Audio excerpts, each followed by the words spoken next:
This is KBS World Radio, the overseas service of the Korean Broadcasting System, coming to you from Seoul, the capital of the Republic of Korea.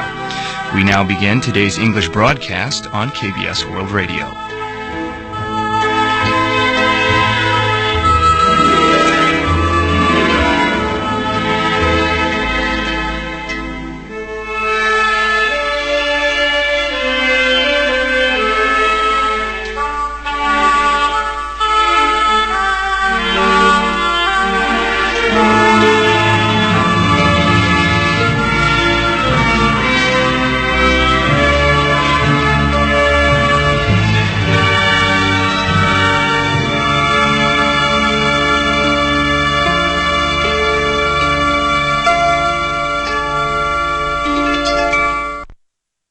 From Seoul, Korea, KBS World Radio News starts right now.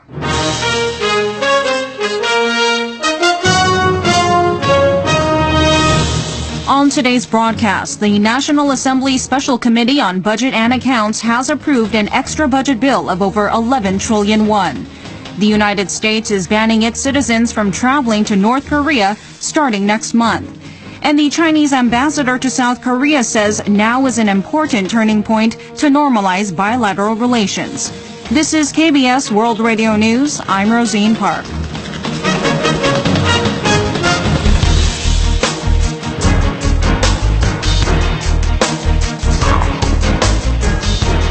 The National Assembly Special Committee on Budget and Accounts has approved an extra budget bill of over 11 trillion won, some 153 billion won smaller than requested by the government. The bill was passed during a plenary meeting early Saturday, but an 8 billion won budget item for increasing hires of public employees, which was disputed among rival parties, was completely dropped. Instead, rival camps agreed to hire civil servants through the use of special purpose reserve funds allotted for this year. The government initially requested the employment of 4,500 central public officials. This has been reduced to 2,575. This figure breaks down into over 1,000 patrol officials at police substations, more than 600 non-commissioned officers, and a workforce of over 500 for the expansion of Incheon International Airport. Meanwhile, the Parliament Budget Committee increased budgets more than what was proposed by the government in areas of flood response, support for next year's Pyeongchang Winter Olympics, assistance for the physically disabled, and for installing air purifiers at elementary schools. The United States is banning its citizens from traveling to North Korea starting next month. State Department spokeswoman Heather Nauert said on Friday that Secretary of State Rex Tillerson authorized a total travel restriction to block Americans from visiting the North. The ban will be announced in the Federal Register next week and take effect 30 days after the publication of the notice. However, special case trips, including humanitarian ones, will be granted exceptionally by obtaining a passport with special validation. The move comes after the death of U.S. college student Otto Warmbier, who died last month after returning from the North in a coma following a 17-month detainment. The travel ban is also considered part of efforts to further pressure the regime by dealing a blow to the North's cash cow tourism sector, possibly leading other Western nations to follow suit. Some in the U.S. believe trips to North Korea by foreigners serve to fund the Kim Jong-un regime's nuclear and missile development. China's top envoy to South Korea says deployment of the THAAD missile defense system has greatly affected and is still the biggest hurdle for the development of bilateral relations. Speaking at a business forum in Jeju Island hosted by the Korea Chamber of Commerce and Industry on Saturday, Chinese Ambassador Chu Guohong said that is a strategic concern that has had a serious impact on the mutual trust between the two countries. He pointed out that many South Koreans question why Beijing is retaliating against Seoul over the deployment and explained that exchange and cooperation between countries require political common ground, adding that the two sides need to quickly find ways to resolve the issue. The ambassador said since President Moon Jae-in took office, bilateral relations are showing signs of improvement and now is an important turning point to normalize relations.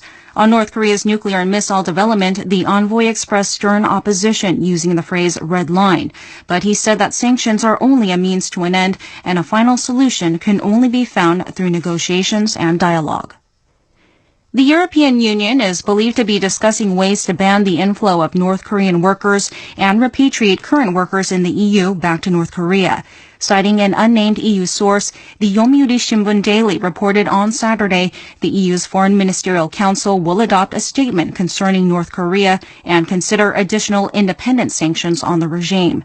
According to the source, France is leading discussions on the latest measure, with French Foreign Minister Jean-Yves Le Drian proposing repatriation during a council meeting.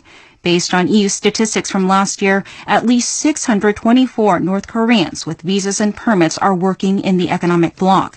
Over 500 of them are in Poland, followed by 54 in Germany, 15 in Bulgaria, and 9 in Sweden.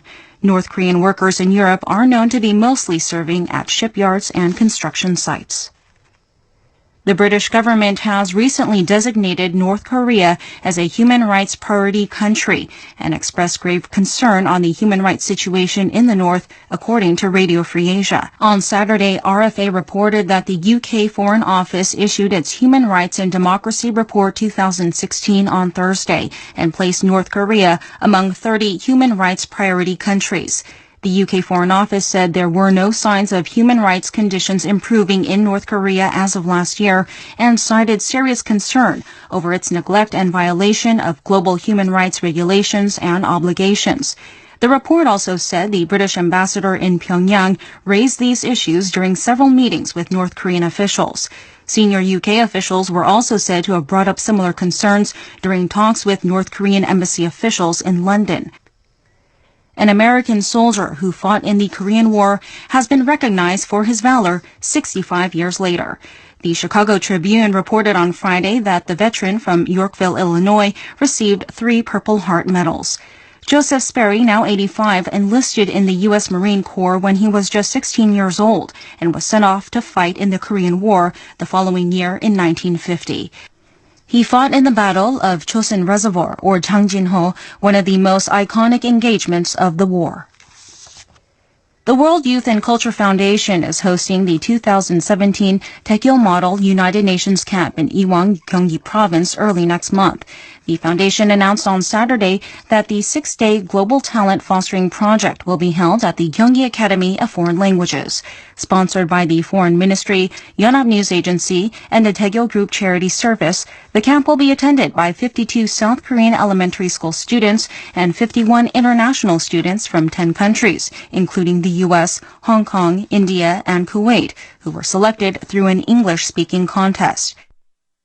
South Korea will revise the law to ensure systematic management by the government of hand and leg transplant surgeries, which have been outside the law's boundary. The Ministry of Health and Welfare said on Friday that it issued advance notice of a revision to the law on transplants. Currently, medical institutions select limb transplant recipients on their own and perform the surgery after securing consent from donors. But under the revision, only medical institutions that satisfy the ministry's standards of surgery equipment and medical staff will be allowed to select the recipients and perform the surgery. Team Korea has clinched its first gold medal at the 2017 Deaflympics underway in Samsun, Turkey. South Korea athletes won 3 gold, 3 silver, and 2 bronze medals during events on Saturday. The very first gold came in the men's 25-meter pistol. Kim Tae-young advanced to the final round in first place with a world record of 569 points. In men's judo, Kim Min-seok also took gold in the 81-kilogram competition, and in bowling, the Korean team swept gold, silver, and bronze. South Korea has appointed a former coach for the Chinese national table tennis team to lead the national women's team. The Korea Table Tennis Association said on Friday that Jung Jin-young will lead the South Korean national women's table tennis team until the end of the Asian Games next year. The Chinese coach reportedly trained world-ranking table tennis players such as Ma Long and Zhu Xin.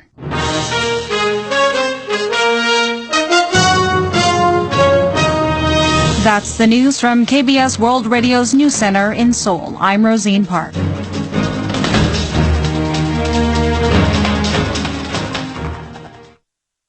KBS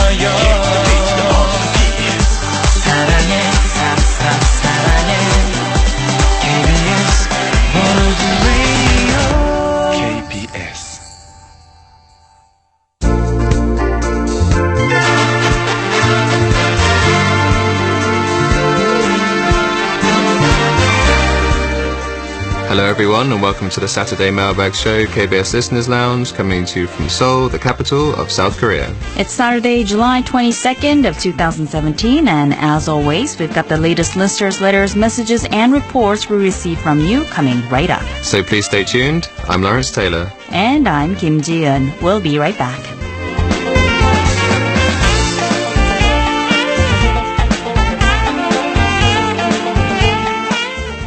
Happy Saturday.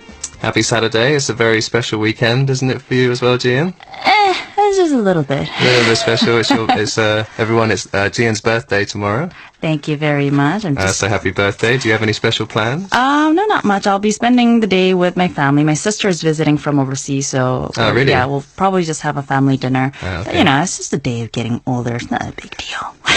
Well, you get cake, so it's kind of a big deal. Thank you very much, by the way. I have a question. Have you ever been to Daegu, Lawrence? I haven't, actually. Have you been there?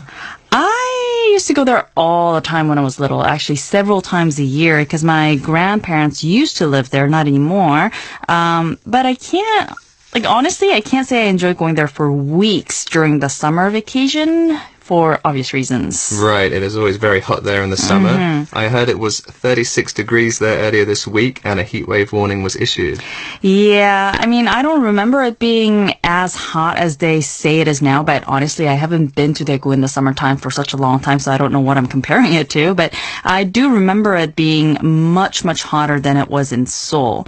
So, again, I didn't enjoy my summer trips to Daegu back then, and I am unlikely to enjoy one today, yet there's an event the city's been hosting for the past few years that actually makes me kind of curious. Right, it's been getting quite big. It's the Beer and Fried Chicken Festival.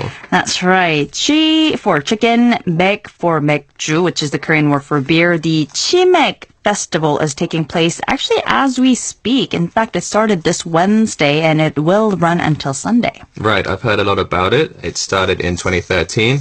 And by 2015, they had seen over 880,000 visitors, and they even hit the 1 million mark just last year. So yeah, it is pretty popular. Yeah.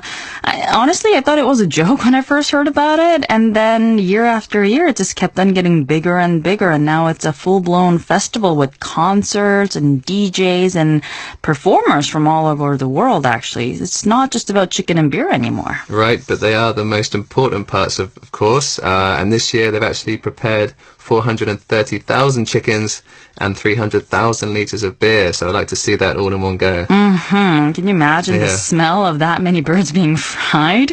But of course, it's not just deep-fried chicken. Over 70 different chicken restaurant companies are taking part, meaning there are at least 70 different recipes to choose from. Wow, so lots of choice. I guess that's why the festival has to be 5 days long, so you can try as many different types of chicken as you can. Jian, have you thought about hopping on the next KTX maybe after the show and joining the party? For your birthday, maybe? I know it's open from 5 to 10 p.m., so probably you could enjoy the last 2 days. I could, technically, but I'm just not sure if I could handle the heat. It's 30 degrees even at night, so it's a big dilemma. But yeah, I guess it would be a nice way to celebrate my birthday with, I don't know, I guess I could have at least 1, 2, 3 birds. I don't know. Right. With a lot more beer. A lot of beer, sure. Well, if you do go, do remember to take your ID with you, as they won't serve you any beer without it. Right. Maybe they'll congratulate me on my birthday, too. Who knows? Anyway, well, now before we move on to this week's recession reports, we've got a couple of reminders for our listeners. Yes. First of all, there's maintenance work currently underway at our Kim Jae transmission station, and that affects our broadcast on 9.580 megahertz from 0200 to 0300 hours UTC. The work will continue until November 30th, so we thank you in advance for your patience. Secondly, the hard copies of the Overseas Listener Satisfaction Survey must be completed and returned to us by the end of August to be counted. And the online version of the survey is now closed. But if you are one of the listeners who have received our handouts in the mail, and if you haven't sent them back to us yet, you now have a little over a month until the deadline. And thank you all in advance for your troubles. And of course, a big thank you to everyone who's already completed either the online or offline surveys. And that's all we've got on our bulletin board for today. We'll move on to this week's letters and reports after a quick break, so don't go away.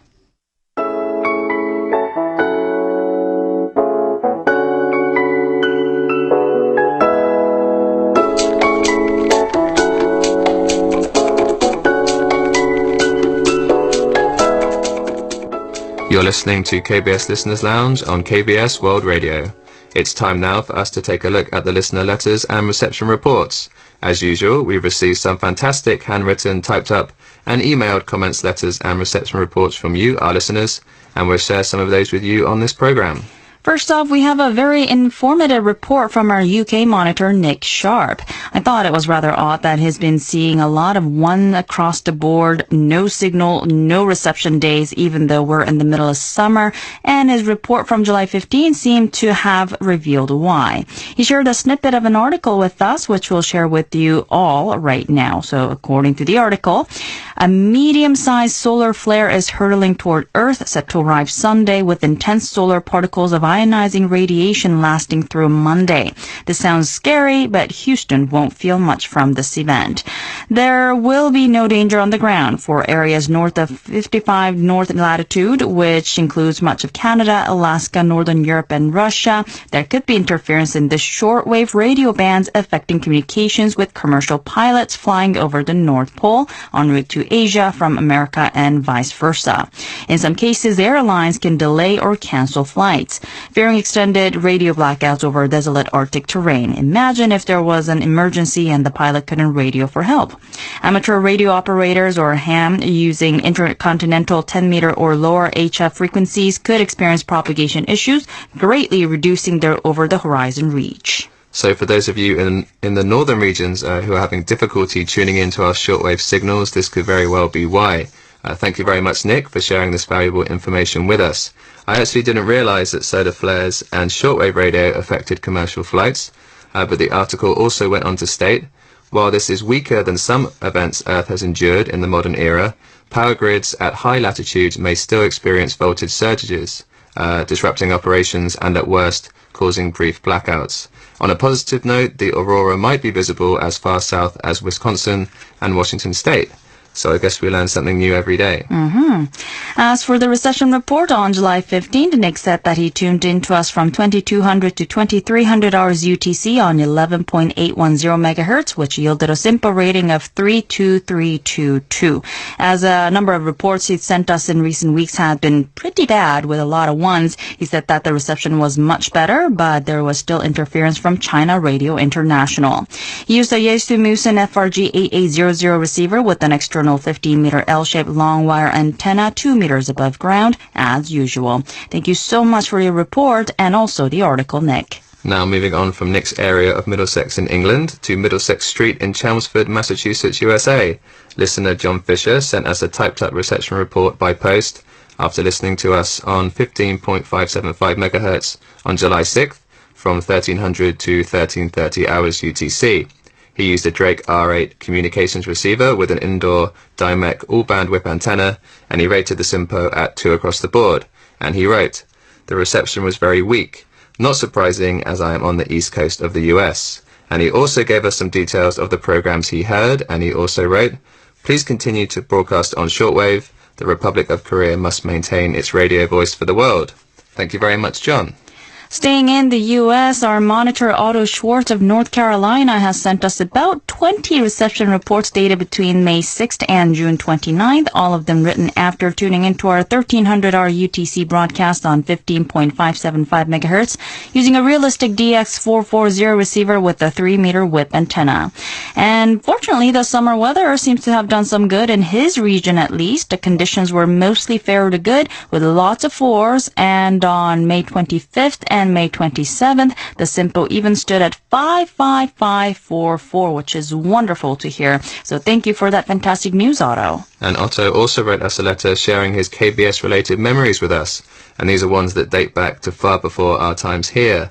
In his letter, he mentioned hearing one of his favorite songs on K-Pop Interactive, and he wrote, "When you played the oldie song, it brought back fond memories of the many years ago program Let's Sing Together, in which you presented songs, which are mostly from the 80s, for listeners to learn, sing, and submit their own version of a chosen song to KBS. I still have the cassette tapes from these programs, including the one with my version of the song, I Cannot Live Without You. I think I did a pretty good job, if I do say so myself, as did all of the other listeners with their chosen songs." See, now, I didn't even know there was such a fun program. No, me neither. Yeah, it sounds like a lot of fun, and just hearing the words cassette tape brings back so many memories for me, and it seems I'm not the only one that gets nostalgic about it, too. Otto continued to write, as I listened to these songs, my mind went back to a happier, more kind and gentle time when there was no terrorism, no major wars, no significant refugee problems, famine, or human trafficking. Also, the pop songs were more tender, meaningful, less noisy, and more memorable music and lyric that could actually be heard and understood. You know, I could not agree with them more, even though I'm pretty sure, I'm hoping that Otto and I would be looking back on different times. Right, and Otto also mentioned a number of Korean songs from the 70s and 80s by title, and he talked about the winner of the contest, the host by their names, and he asked if the KBS choir is still there. Unfortunately, the choir, which was part of the KBS art company, is no longer there, as the art company was disbanded as of last year. I guess this reflects the changes in the general program styles. Yeah, it's kind of unfortunate, but let's sing together. That's something that we might want to think about bringing back. Bring it back, sure. Yeah, it sounds like a lot of fun. Meanwhile, thank you for responding to my personal curiosity, Otto, and sharing with us the situation with your cats and kittens. Sorry to hear about some of the losses, though. It's always a great pleasure to receive your letters, and we look forward to the next one.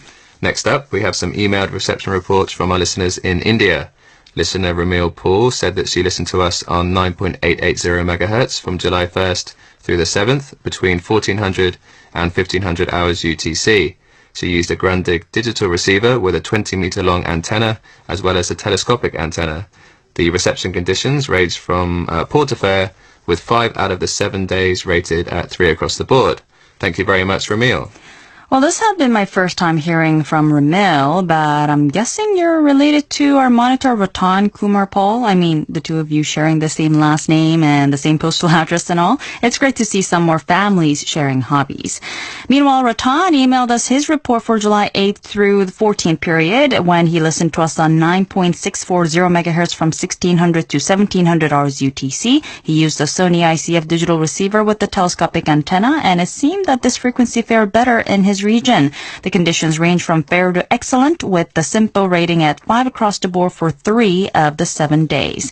He also wrote, Dear Lawrence and Kim, of course that's my last name, greetings from Ratan Kumar Paul. These days the reception quality in our area is very good. Your signal strength is very good and interference and noise are very slight. I enjoy Soul Calling, Drama Lines, K-Pop Show, Listeners Lounge, and your world news this week. Thank you very much, Ratan, and we are curious if you are indeed related to Ramil, so do let us know if you get a chance, and if I'm overstepping anything, I apologize in advance, just in case. And staying in India, listener Anand Mahan Bain sent us a number of reports after tuning into us on several different frequencies. On July 8th, he first listened to us on 9.880 MHz from 1500 to 1530 hours UTC using a Grundig Yachtboy 400 receiver with a rod antenna, and he gave the broadcast an SIO rating of 322. And he wrote, I tuned into your program K-Pop Connection at 1500 hours UTC on 9.880 MHz, but this frequency was used by China Radio International's Russian service. I don't understand why both stations are broadcasting on the same frequency. Both the programs are not audible due to interference with each other. Are you going to change the frequency?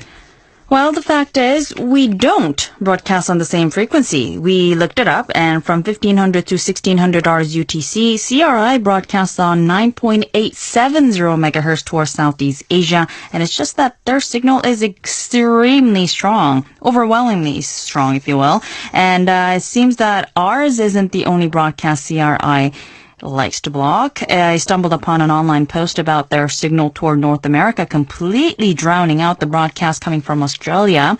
And according to the post, CRI's bandwidth is almost always wider than 10 kilohertz, and it's often 20 kilohertz, which means that it completely wipes out any average adjacent signal. And apparently they're sometimes even more than 30 kilohertz wide.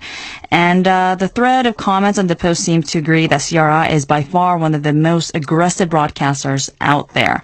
And to answer your question, yes, I think it is very likely that we may find a new frequency for the time slot in B17 season.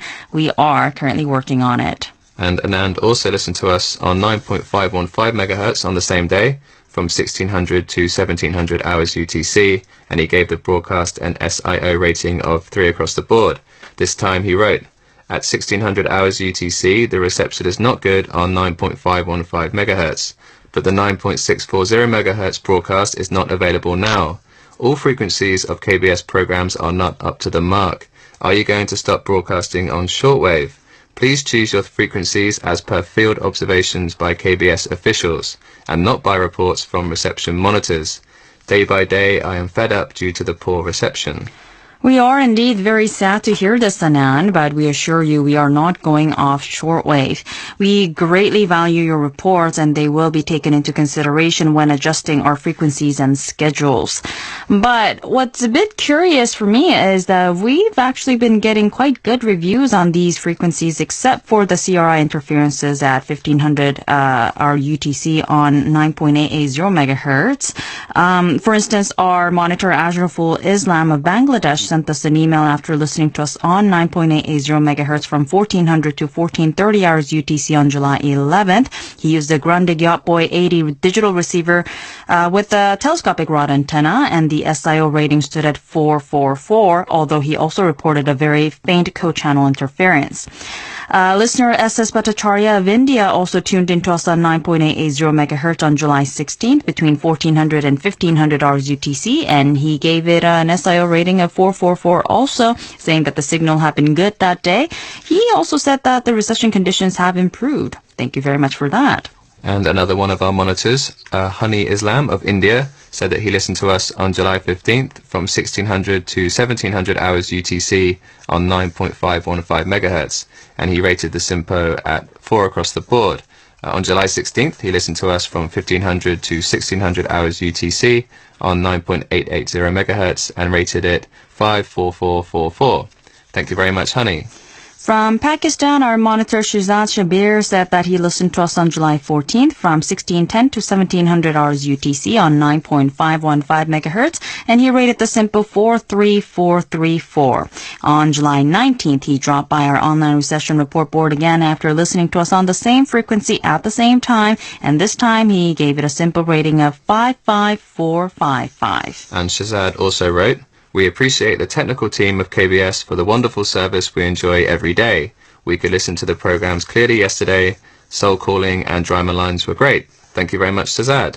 Well, unfortunately, that's all the time we have for the letters, emails, and reception reports from you today. We'll be sure to send out the corresponding QSL cards to everyone who requested. We do apologize that we cannot share every single letter and report from you on the show due to time constraints. But again, just because it's not mentioned on the program, it doesn't mean your letters and reports are any less valuable than the ones that are mentioned on air. You will get your QSL cards.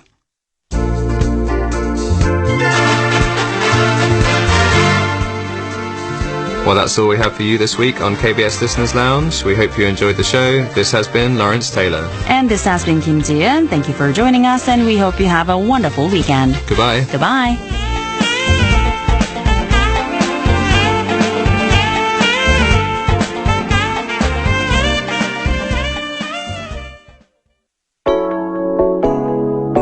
Thank you for tuning in to KBS World Radio. KBS World Radio is Korea's flagship international broadcaster, airing in 11 different languages. The English service of KBS World Radio broadcasts 2 hours a day for various media outlets, including shortwave radio, satellite radio, and internet.